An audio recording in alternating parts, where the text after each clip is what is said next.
Hello everyone, I hope you all are doing good in your studies. तो आ गया next part, जैसे कि हमने कल से स्टार्ट किया था BFEHS के एग्जाम्स की प्रिपरेशन के लिए। सो आज भी एक न्यू वीडियो के साथ हम नेक्स्ट क्वेश्चन करने जा रहे हैं। तो आज सेकंड वीडियो है इस सीरीज़ की।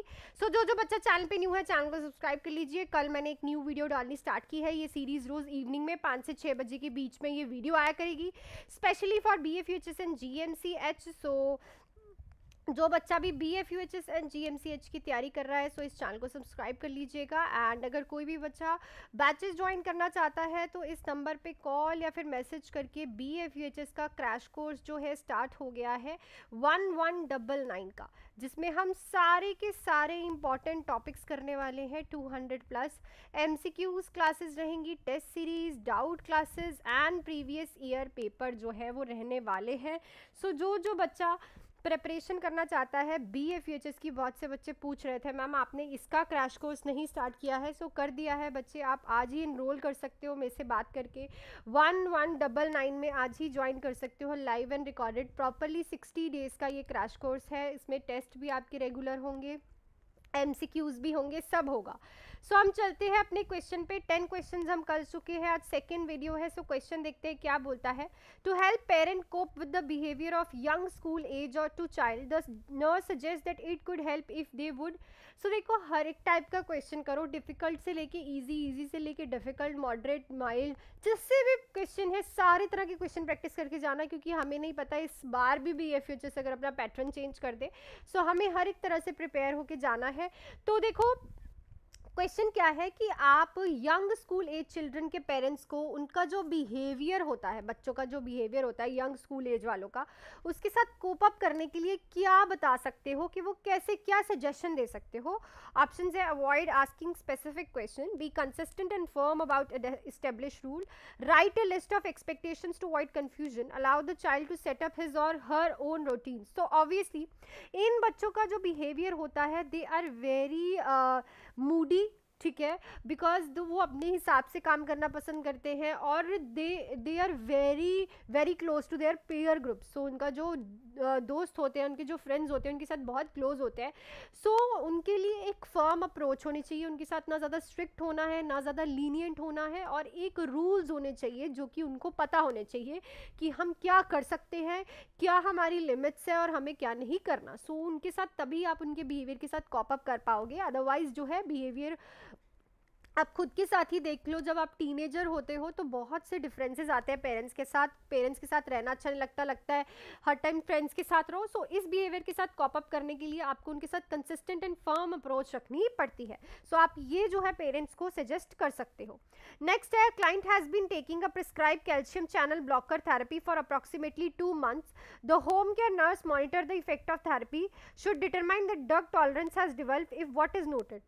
सो एक क्लाइंट है, उसको कैल्शियम चैनल ब्लॉकर चल रहा है 2 महीने से। सो BP की एंटी हाइपरटेंसिव ड्रग है। सो आप उस ड्रग का थेराप्यूटिक इफेक्ट चेक कर रहे हो और आपको ये पता चलता है कि ड्रग की टॉलरेंस हो गई है। अगर आप क्या देखोगे, decrease in weight, increase joint pain, output greater than intake, gradual rise in blood pressure. So hypertension की ड्रग है और तब भी लेने के बाद पेशेंट का BP इंक्रीज हो रहा है, तब इट मीन्स कि अब हमें डोज इंक्रीज करनी पड़ेगी, क्योंकि ड्रग टॉलरेंस हो गई है। अगर उसे 5 mg की गोली लगी थी, अब उसे 10 mg की करना होगा।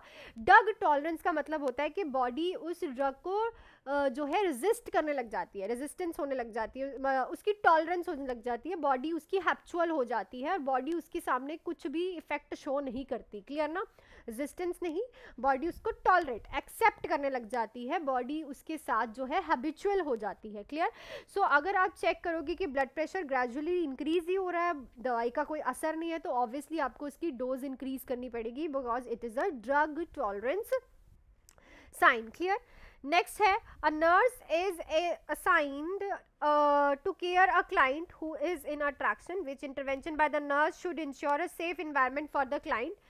तो एक क्लाइंट है जिसको ट्रैक्शन लगा पड़ा है, तो कौन सी इंटरवेंशन नर्स करेगी ताकि सेफ इन्वायरमेंट रहे क्लाइंट के लिए? Making sure that the knots of all the pulleys sides, check the weight to be sure that they are off the floor, make sure that the head of the bed is kept at 90-degree angle, monitor the weights to be sure that they are testing on a form table. So देखो सबसे important traction में क्या होता है कि जो आपने wait रखे हुए हैं ना, ट्रैक्शंस जो वेट लगाया हुआ है वो जो है फ्लोर से ऊपर ही रहे, फ्लोर को टच ना करे, क्योंकि अगर वो फ्लोर को टच करेगा तो उन वेट्स का लगाने का मतलब ही क्या है, फिर वो ट्रैक्शन कैसे होगा, वो पुल कैसे बनेगा, ठीक है। सो मोस्ट इंपॉर्टेंटली आपको ये ऑब्जर्व करना होता है कि जो आपने ट्रैक्शंस के वेट लगाए हैं वो प्रॉपरली है कि नहीं। नेक्स्ट है, a nurse is caring for an adolescent client with the diagnosis of conjunctivitis, which instruction is most important for the nurse to relate to the adolescent. So एक adolescent client है, उसे conjunctivitis हुआ है, conjunctiva का infection inflammation, तो most appropriate information इस adolescent को आप क्या दोगे? Avoid using all eye makeup to prevent possible reinfection. Apply hot compression to decrease pain and lesion irritation. Obtain a new set of contact lenses for use after the infection clearance. Isolate for 3 days after being antibiotics eye drops to avoid the spread of infection. So obviously हम क्या बोलते हैं कि new set of contact lenses जो है wear करने हैं। ऐसा क्यों?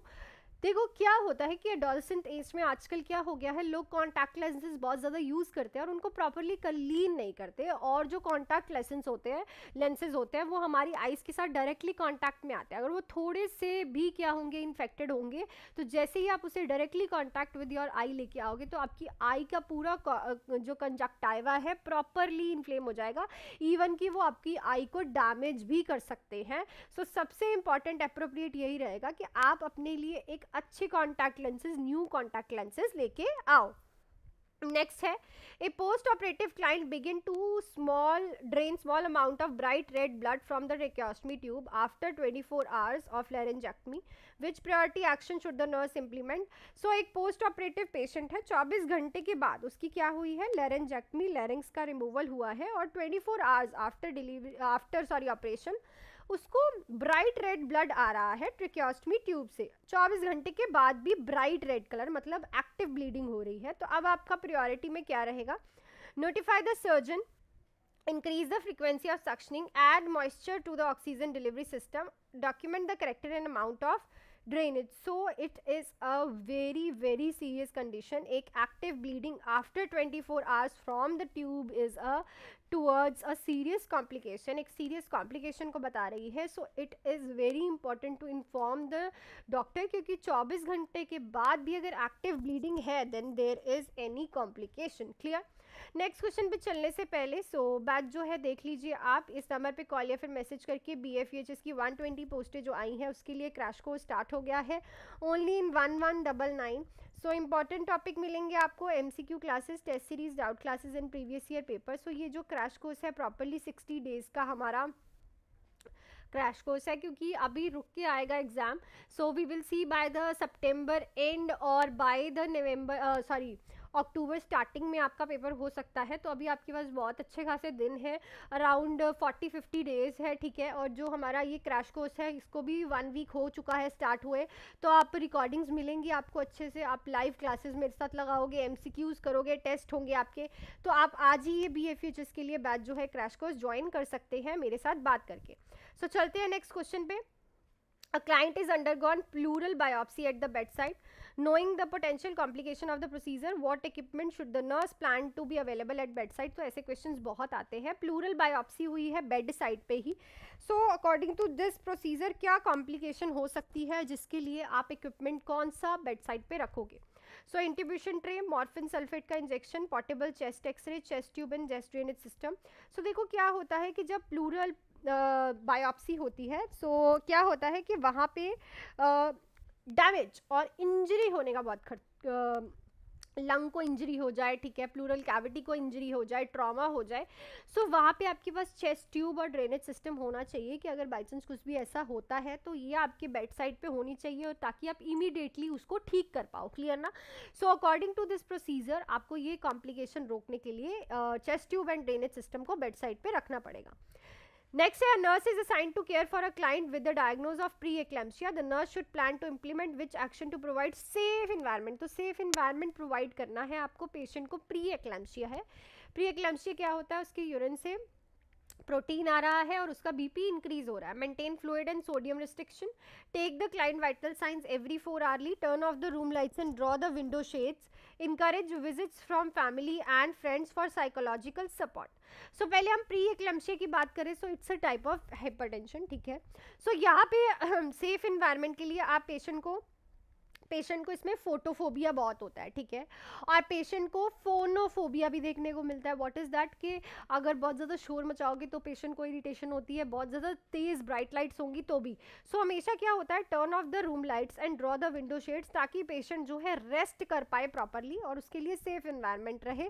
क्योंकि ये पेशेंट जो है बहुत ज़्यादा अगर बीपी मतलब कि एंग्जाइटी, बहुत ज़्यादा प्रेशर में आता है, बहुत ज़्यादा ये हर टाइम फोनोफोबिया एंड फोटोफोबिया में रहता है. तो सबसे ज़्यादा यही रहेगा सेफ इन्वायरमेंट के लिए कि आप उसका विंडो शेड्स लगा के रखो और रूम्स की लाइट्स जो है वो ऑफ रखो. क्लियर. क्योंकि इस पेशेंट को सीजर्स नहीं आते. सीजर्स आते हैं क्लैम्पशिया वाले पेशेंट को, प्री एक्लैम्पशिया वाले को नहीं आते, ठीक है. सो नेक्स्ट है, a client scheduled for the bronchoscopy, which priority action should the nurse plan to implement. तो ब्रोंकोस्कोपी होनी है एक पेशेंट की, तो आप अब क्या एक्शन प्लान करोगे इम्प्लीमेंट करने के लिए. obtain consent, ask the client about allergy to shellfish, restrict the diet to clear liquid on the day of the test, administer pre-procedure antibiotic प्रोफाइलिटिक्सली. सो देखो एनपीओ रखते हैं हम पेशेंट को, ये रॉन्ग हो गया. डाई नहीं डालते. सबसे इंपॉर्टेंट बात होती है, देखो जहाँ कंसेंट की बात आ गई ना, तो प्रायोरिटी कंसेंट को ही दे के आओगे आप, ठीक है. क्योंकि कोई भी प्रोसीजर करने जाओ तो एक कंसेंट लिखवाया जाता है, ठीक है ना. वो कंसेंट लेना सबसे ज़्यादा इंपॉर्टेंट होता है और उसी कंसेंट को लिख के आओगे आप वहाँ पे कि वो ही आपकी प्रायोरिटी रहेगी. मोस्टली क्या होता है क्वेश्चंस में प्रायोरिटी नहीं कंसेंट बोला जाता, ऑप्शंस में कंसेंट होता ही नहीं है. पर अगर आपको प्रोसीजर के लिए कुछ प्रायोरिटी पूछ लिया है तो हमेशा पहला जो पॉइंट रहेगा वो कंसेंट ही रहेगा. और अगर आपको ऑप्शंस में कंसेंट दिख रहा है तो गो फॉर कंसेंट, बिना कुछ सोचे समझे कंसेंट को लगाओ टिक. नेक्स्ट है, client undergo a subtotal thyroidectomy. The nurse ensure that which priority item is at client bedside upon arrival from the post anesthesia care unit. thyroidectomy हुई है, कौन सी चीज़ जो है बेड साइड पे पेशेंट के होनी चाहिए. An apnoea monitor, a suction unit and oxygen, a blood transfusion warmer and ampoule of phytonadione. So इस क्वेश्चन का आंसर आप लोग मुझे कमेंट सेक्शन में लिख के बताओगे, क्योंकि बहुत इंपॉर्टेंट क्वेश्चन है. थायराइडेक्टमी के बाद कॉम्प्लिकेशन होती है पैराथायराइड ग्लैंड्स के रिमूवल की और हैमरेज की. सो क्या चीज़ आप बेड साइड पे रखोगे कॉम्प्लिकेशन से बचने के लिए. क्लियर. लास्ट क्वेश्चन देख लेते हैं इस वीडियो का. A client diagnose with CKD is about to being haemodialysis therapy. The client asked the nurse about the frequency and scheduling of haemodialysis treatment. What information should the nurse apply to the client regarding to this typical haemodialysis schedule. So देखो एक patient है CKD, chronic kidney disease वाला, haemodialysis उसका start होने वाला है. सो आप किस हिसाब से उसको हीमोडायलिसिस देते हो, उसका क्या स्केड्यूल होता है, आप पेशेंट को क्या बताओगे. It is 2 hours of treatment 6 days per week. It is 5 hours of treatment 2 days per week. It is 2 to 3 hours of treatment 5 days per week. It is 3 to 4 hours of treatment 3 per days week. So obviously जो haemodialysis का treatment होता है mostly chronic kidney disease है. Patient को ध्यान से देखोगे तो वो क्रॉनिक किडनी डिसीज़ है. सो ये जो प्रॉपरली डायलिसिस का जो काम होता है, ये जो हम स्केड्यूल बनाते हैं it is for 2 to 3 hours of treatment 5 days per week. किसी का 4 डेज होता है, किसी का 5 डेज होता है. इससे कम बहुत कम होता है कि हो. अगर किसी को ठीक है उसकी किडनी इतनी ज़्यादा मतलब उसको hemodialysis according to the edema, देखो हीमोडायलिसिस होता है जिसको जितना ज़्यादा वाटर रिटेंशन होगा, जितना ज़्यादा एडीमा होगा, उसका उतना ज़्यादा जल्दी आपको हीमोडायलिसिस करना पड़ता है, हीमोडायलिसिस थेरेपी करनी पड़ती है. सो जो ऑप्शन राइट रहेगा यहाँ पे 4 डेज कहीं भी नहीं लिखा, 5 डेज लिखा है, तो हम 5 डेज को ही टिक लगाएंगे. ठीक है. So that's it for this video. जो मैंने आप लोगों से कल क्वेश्चन पूछा था वो क्वेश्चन था, मैंने जो आपसे कल क्वेश्चन पूछा था, थंब सकिंग कर रही है गर्ल सर्जरी के बाद. आपको उसका बिहेवियर ये है एक्सेप्ट करना है because it is due to the situation change और एंग्जाइटी. ठीक है, ये एक डिफेंस दिखा रही है, वो एंग्जाइटी के अपनी एंग्जाइटी रिलीज कर रही है. बहुत क्वेश्चन गलत है, थोड़े से कंसेप्ट क्लियर करो, आपको क्लियर हो जाए. ठीक है. So that's it for this video. अगर किसी को बैच ज्वाइन करना है तो क्रैश कोर्स BFUHS 120 के लिए स्टार्ट हो गया 1199 का. आप इस नंबर पे मेरे से बात या फिर मैसेज करके आज ही ज्वाइन कर सकते हो. Important topic MCQs, test series, doubt classes and previous year paper रहेंगे. 60 डेज का प्रॉपरली क्रैश कोर्स है specifically for BFUHS and Punjabi के बारे में आपको प्रॉपरली गाइड करूंगी. मिलती हूँ कल वीडियो में नहीं. So that's it.